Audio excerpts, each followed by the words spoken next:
ลายขอโศกายมาปีใหม่แล้วบัดนี้ขอไว้เพิ่นให้พี่น้องจงสดใสสีวิไลอันล้น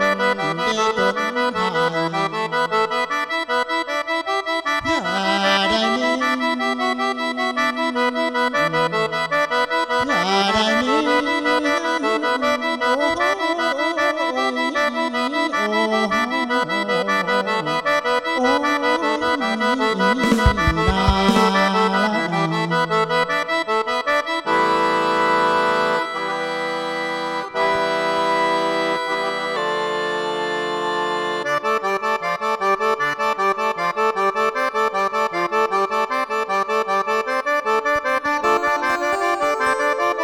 เอาพี่น้องบ้านเฮา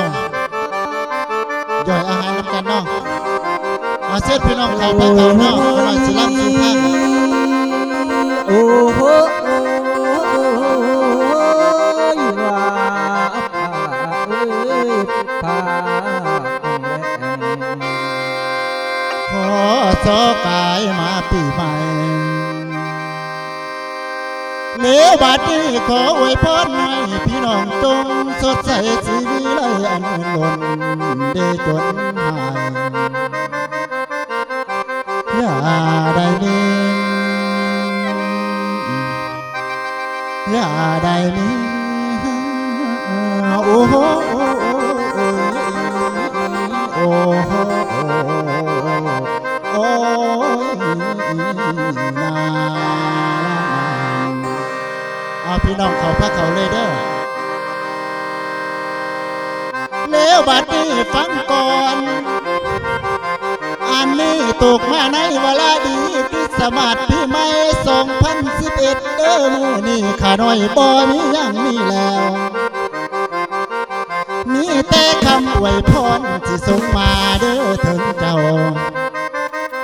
เพียงแต่ขอวอนเอาเยซูให้มาซอยเฮาเด้อให้เพิ่นมาลำเอียมหัวใจเจ้าจงเจริญ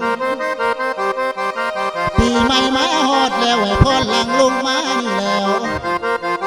ให้เงินทองดอกเหล้าเหลืองสิเฮืองคือเมืองป่าให้สมเด็จผู้ครองลาองค์พระคริสต์จงลาสามาปกคุมทั้งทุกที่องค์พระบารมีขอให้มาอยู่เก่าและมีเศร้าสิมนมองอันชีวิตเด้อพี่น้องให้ขึ้นชื่อหรือเสียงนี่แล้ว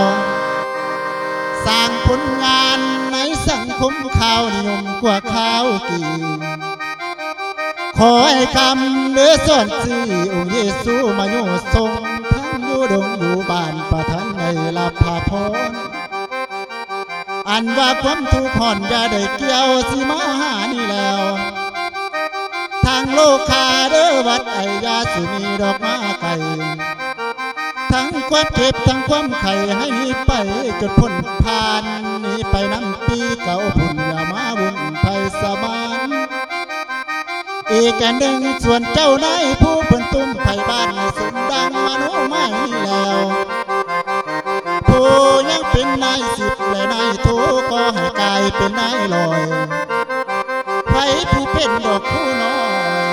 ยให้กลายเป็นดอกผู้ใหญ่เด้อคู่เด้อแต่ภาคส่วนผู้ใหญ่ตำแหน่งน้อยเลี้ยงขึ้นจะเล่นเหนื่อยยาได้ถอยอีกอันหนึ่งส่วนลูกหลานอยู่ในวัยรุ่นน้อยสอดส่องทางเห็นดีนี่แล้วไผ่ผู้ทำหน้าปียาได้มีเด้อฝนแรงทั้งส่วนแตงและส่วนมอนส่วนกะเกข้างหน้าแล่นหน้าแสงมีส่วนกล้วยส่วนมอนมีส่วนมอนกันให้มอนเด้อพี่น้องปีใหม่มาให้เจ้าสอนไม่สอนกันดอกกิ่งใบลามีหัวกล้วยก็ให้ได้เกิดลูกไม้ดอกมาเติมก็ให้มีแต่แนวเสริมสิกว่าปีนอที่แล้วอันว่าเงินดอกคำแก้วเหลือเพื่อทั้งใส่ใจพวกเขา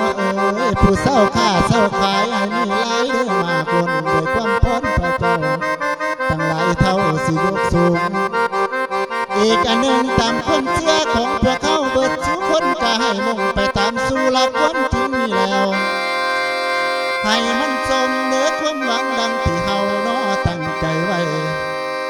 ให้คือดวงมาลาไม่ขนอมไปจนเท่าทั่วยกมือขึ้นเด้อใส่หัวขอพระพร